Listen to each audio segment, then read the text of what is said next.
Hello, in this video I'm gonna show you how to schedule a message to send it later on a Mac. To do it, you just need to be in the Messages app, then either be in an existing conversation with someone or just click here to create a new conversation, then select your recipient. They can be either iMessage recipients or standard SMS or RCS recipients. It doesn't really matter because it's the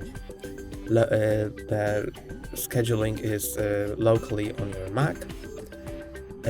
So when you've chosen your recipients, you can just click on plus, then send later, and then it's gonna give you this message here. You can change the date.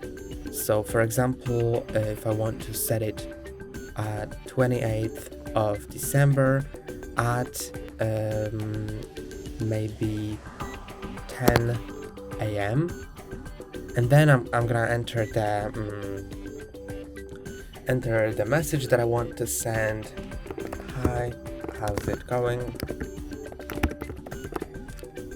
And then I click on send.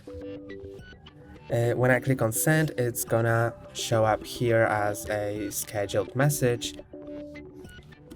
And that's all for today. Don't forget to like and subscribe.